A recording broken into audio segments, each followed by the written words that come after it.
The camera cut straight into chaos. No soft introductions, no warm-up.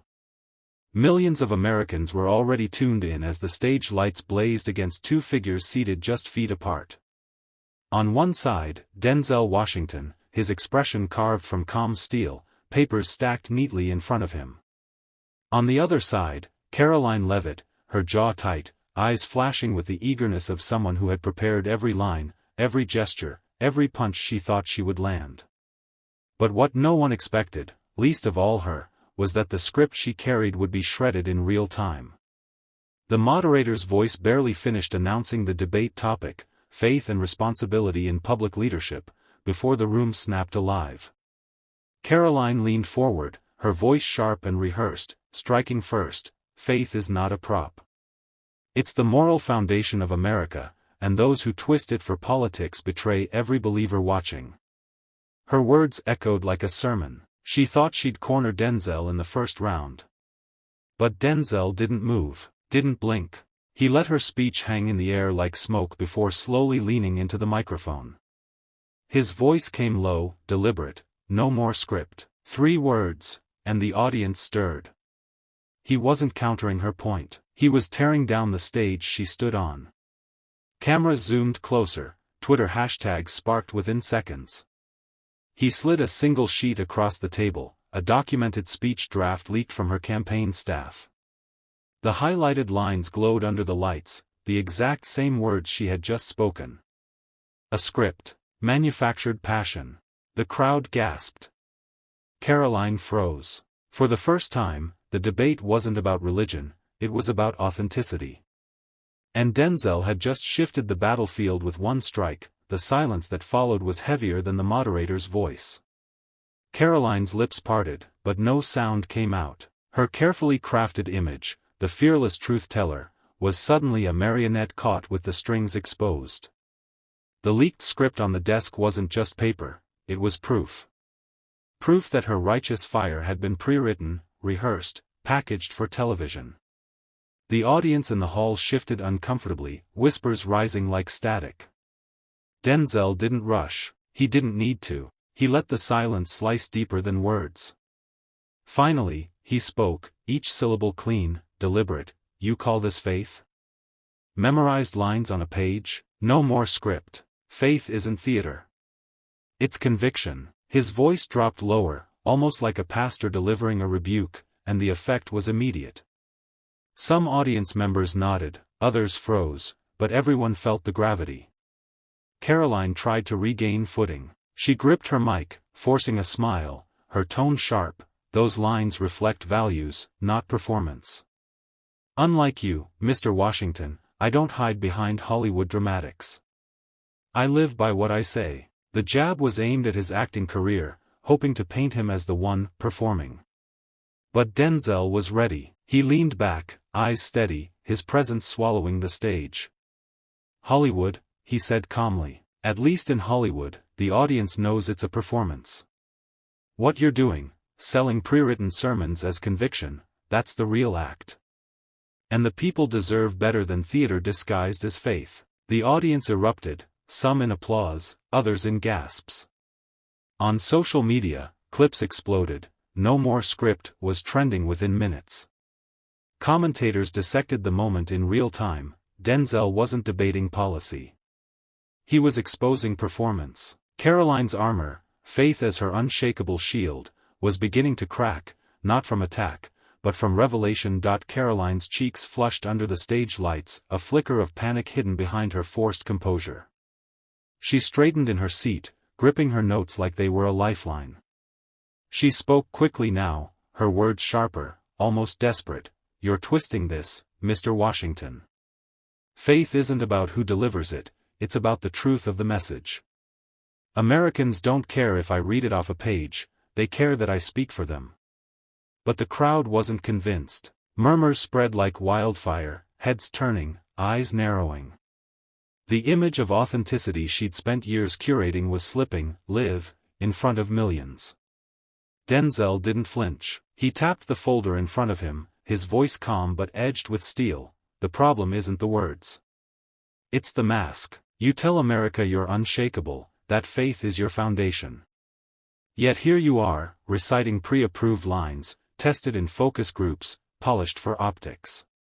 Where's the conviction? Where's the courage to speak from your soul instead of a script? The moderator tried to cut in, but the hall belonged to Denzel now. His cadence slowed, heavy, like a hammer. Faith is not a costume. It's not a backdrop for ambition. It's the difference between leading and performing. And tonight, Karoline, you've made it clear, you're performing. The impact was seismic. Gasps echoed across the room. Karoline shifted uncomfortably, her eyes darting to the audience as if searching for an ally. Cameras caught every flicker of doubt, every twitch of frustration. And then came the knockout blow. Denzel pulled out a second sheet, this one stamped with campaign letterhead. A leaked memo titled, "Targeting Faith Voters Through Emotional Language." The room erupted. Reporters' fingers flew across keyboards. Phones lit up with breaking headlines. Karoline's faith defense was now evidence of manipulation. The hashtag no more script surged, not just trending, but detonating. Karoline's composure began to fracture. She leaned forward, her voice rising, desperate to seize back control. That memo is being misrepresented. Every campaign prepares strategy. It doesn't mean my faith is fake. It means we know how to communicate with voters. Her tone was sharp, but the cracks were showing. The more she defended, the more the audience saw defense, not conviction. Denzel didn't interrupt. He let her words unravel, then leaned into the mic, his voice low but steady. Communication isn't the crime. Performance is. When you hide behind a script, when you dress up ambition as faith, you aren't leading, you're deceiving. And America deserves better than deception. The moderator attempted to steer the debate back toward policy, but the narrative had already shifted. The crowd wasn't waiting for tax plans or infrastructure details, they were locked onto the drama unfolding, the unmasking of a candidate live before millions. Karoline attempted a counterattack, forcing a smirk. And what about you, Denzel? You think quoting statistics makes you authentic? You're still an actor playing a role. The jab landed poorly. The audience, already stirred, erupted in murmurs. Denzel's response was surgical. He slid a new document into view, a report from the Pew Research Center, data on declining trust in politicians who invoke faith for political gain. I don't need to play a role, he said, tapping the report. The numbers already tell the story. America is tired of faith used as camouflage, tired of leaders who confuse scripture with strategy. Karoline froze. The camera zoomed in. The smirk she tried to hold crumbled into silence. The crowd sensed it, the shift. This wasn't just a debate anymore. It was an unraveling, piece by piece, of the mask she had built around herself. Online, the firestorm grew. Clips were cut into TikToks, stitched with captions like, "When Denzel said no more script fire." The narrative had escaped her control. What began as her strongest ground, faith, was becoming the battlefield of her public undoing. By the halfway mark, what should have been a predictable debate had turned into a live spectacle. Viewers weren't leaning back in their seats, they were on the edge, waiting for the next blow. Hashtags began trending in real time. Hashtag no more script, hashtag faith test fail, and Denzel unmasked her. Twitter, TikTok, and Instagram reels lit up with the same clip, Denzel's calm face juxtaposed with Karoline's faltering smile. Karoline tried to reset the narrative, taking a long pause before speaking again, her voice deliberately softened. Faith is not a performance to me. It is who I am. It guides me every day, and no man, celebrity or not, can take that from me. Her delivery was careful, rehearsed. But the pause, the overly precise tone, it only reinforced Denzel's accusation. Denzel didn't pounce immediately. He let the silence do its work, the weight of her words settling awkwardly in the air.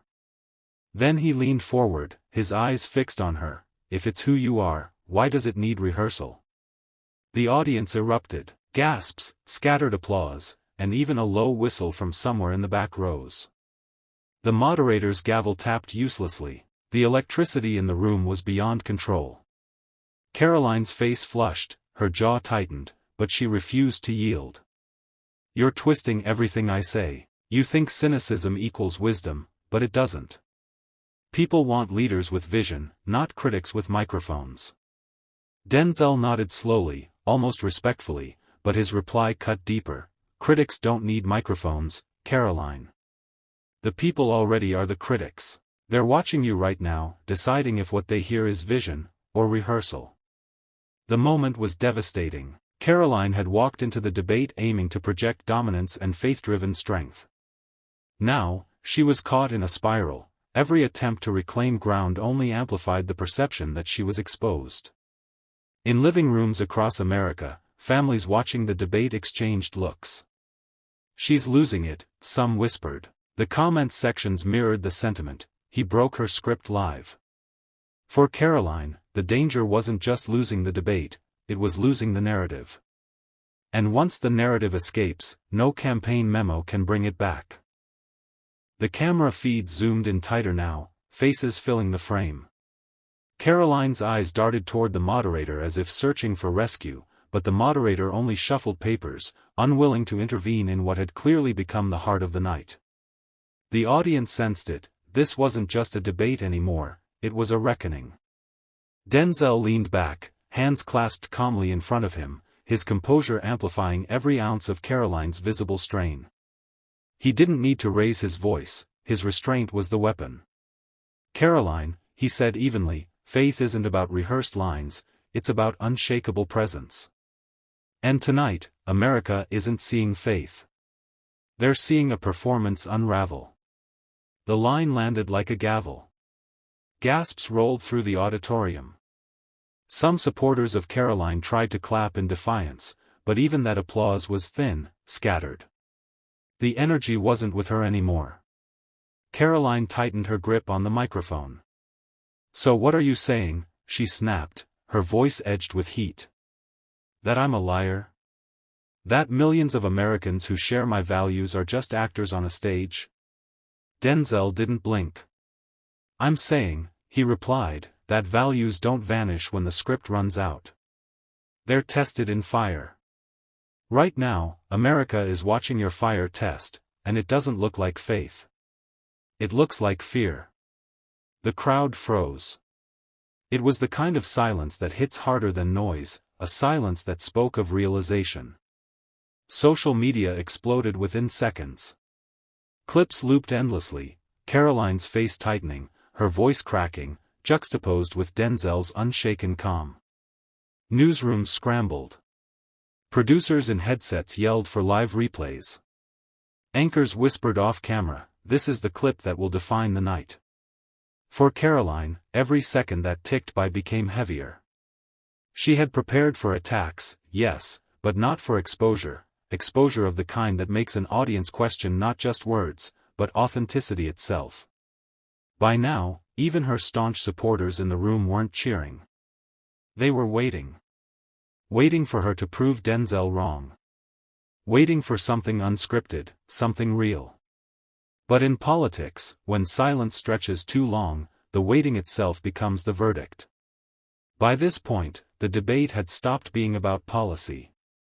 It had become theater of truth, and Karoline was center stage under the harshest spotlight of her career. She adjusted the mic, her breath audible, her eyes flickering between the audience and the cameras that broadcast every second to millions. Finally, she struck back. "You want authenticity?" she demanded, her voice louder now, almost trembling. "Here it is. I believe in God, I believe in family, and I believe this country is at its best when we follow both. If that makes me scripted, then so be it, at least I stand for something." The crowd erupted with a mix of cheers and jeers, the auditorium splitting in two. For a moment, Karoline's defiance gave her oxygen. But Denzel didn't flinch. He leaned forward, his gaze sharp but steady, and delivered a reply that cut through the noise like glass. Standing for something doesn't mean hiding behind slogans. You don't measure faith by how loud you shout it, you measure it by how steady you stay when the world stops clapping. The line hit like a thunderclap. Some in the audience shot to their feet, others buried their faces in their hands. Social media feeds exploded with side-by-side clips, Karoline shouting, Denzel whispering.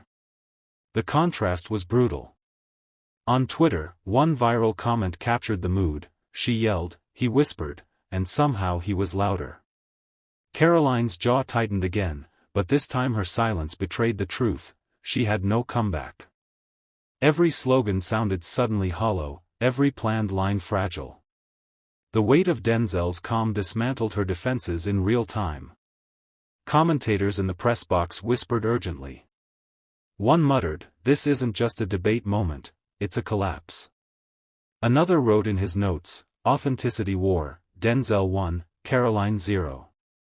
America wasn't just watching a clash of ideas, they were witnessing the unraveling of a persona. And the most dangerous part for Karoline wasn't that she lost an argument. It was that millions of voters were now asking themselves, if she's this fragile under pressure, what happens when the pressure is real? The damage wasn't just visible, it was viral. Backstage, Karoline's aides could already feel it slipping. Phones buzzed non-stop with notifications. Clips of Denzel's "No More Script" line were being looped, memed, and subtitled across TikTok, Instagram, and YouTube. In under 30 minutes, hashtags like #NoMoreScript and #FaithTestLive had racked up millions of views. The control they thought they had over the narrative was gone. On stage, Karoline tried one last pivot. She forced a smile, straightened her papers, and said, I won't apologize for my beliefs. I came here to talk about policy, not to be psychoanalyzed. But Denzel didn't let her retreat into talking points. His response was soft but merciless. No one's asking you to apologize for believing. What I'm asking is whether those beliefs are strong enough to stand without a teleprompter, without rehearsed applause, without the crutch of outrage. Faith isn't about how well you repeat, it's about how well you endure. The silence afterward wasn't dead air. It was the silence of realization, the kind that bends a room. Viewers at home felt it too. The flood of comments wasn't about politics anymore, it was about character. He didn't attack her faith, he tested it. And she failed. Karoline looked out at the crowd and saw not loyalty but uncertainty. A supporter in the front row lowered their sign. A college student in the back began live tweeting, Denzel's exposing what we all suspected, she's performing, not believing. The moderator, sensing the debate slipping beyond control, tried to interject, let's move back to healthcare. But no one was listening. Not the audience, not the commentators, not the millions streaming live. The moment had already escaped the frame of politics. Denzel didn't smile, didn't gloat. He simply leaned back, his silence as steady as the foundation beneath him. He had dismantled not just Karoline's arguments but her aura. For Karoline, this wasn't just a rough night. It was the beginning of a brand new headline, Candidate Crumbles Under Faith Test. And headlines, once written, rarely get unwritten. The fallout was immediate. Within hours, mainstream outlets had clipped the exchange into tight, brutal packages, Denzel's calm stare, his unshakable line, no more script, and Karoline's visible stumble. CNN ran it under the cheerin', Faith Under Fire. Fox spun it as, Hollywood ambushes rising star. But the internet had already chosen its version of the story, and it was spreading faster than any news ticker. On TikTok, teenagers stitched Denzel's line into motivational edits, him saying, faith isn't about how well you repeat, it's about how well you endure, over slow-motion highlights of athletes training, soldiers marching, even ordinary kids studying late into the night. Instagram Reels turned it into captions, neon font reminders not to shrink under pressure. Karoline, meanwhile, tried damage control. Her team rushed to frame her as the victim of an unfair trap. A late-night tweet read, I will never apologize for my faith. Ever. But replies drowned it, no one asked you to apologize. They asked you to believe without a script. Behind closed doors, donors were calling. One email leaked to Politico read, we cannot fund a candidate who folds under moral questioning. Policy positions are meaningless without backbone. The phrase, "without backbone," became another trending hashtag, twisted into memes of collapsing houses of cards. And still, Denzel said nothing more. No interviews, no tweets, no retweets. His silence became the story. Analysts on MSNBC marveled at it. He didn't need to keep talking. He knew the echo of that moment would do the work for him. For Karoline, every new headline deepened the wound: Levitt loses control, live. Faith test failure. No more script, the moment that defined the debate. It wasn't just a stumble, it was a brand, stamped onto her name, one she couldn't peel away. By the next morning, the echo had become an avalanche. Morning radio shows, late-night podcasts, cable news, Twitter threads, all repeating the same 4 words: no more script, live. It wasn't just a phrase anymore, it was a cultural shorthand for authenticity, a line people dropped into conversations at work, in classrooms, even in sermons on Sunday. For Karoline, it was a nightmare with no mute button. Campaign stops once packed with eager supporters now looked half-empty. Reporters peppered her with variations of the same question: if your faith is real, why did you freeze when asked to defend it? Her polished smiles cracked under the weight of repetition. Meanwhile, Denzel was nowhere to be seen. No press conferences, no gloating victory lap. Just one quiet statement released through his office: faith, like truth, doesn't need volume. It needs presence. That single sentence fueled another round of viral edits. Commentators called it the new blueprint for dismantling a political opponent: measured, surgical, undeniable. But beneath the noise, something deeper had shifted. Students wrote his line in notebooks. Activists printed it on posters. A teacher in Ohio shared with her class, "This is how you win without shouting." Karoline's aides begged her to hit back harder, to reclaim the stage with a fiery rebuttal. But each attempt looked staged, each speech more forced than the last. Because once the world suspects you're scripted, every word sounds rehearsed.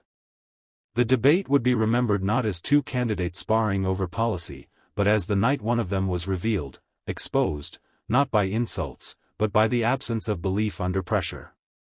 And so the headline hardened into history: no more script, the night faith failed live. Denzel didn't need to win another round. He had already rewritten the rules, so what did we really witness tonight? It wasn't just a debate, it was a revelation. One man stood calm, steady, unshaken, while another clung to talking points and faltered when the script was stripped away. No more script. That's the line America won't forget. Because when the lights dim and the headlines fade, what remains is the truth you can't rehearse. If this story resonated with you, share it, let others hear it, and remember, authenticity always outlasts performance. Stay tuned, because the stories we tell here aren't just about politics. They're about power, presence, and the courage to stand tall when it matters most.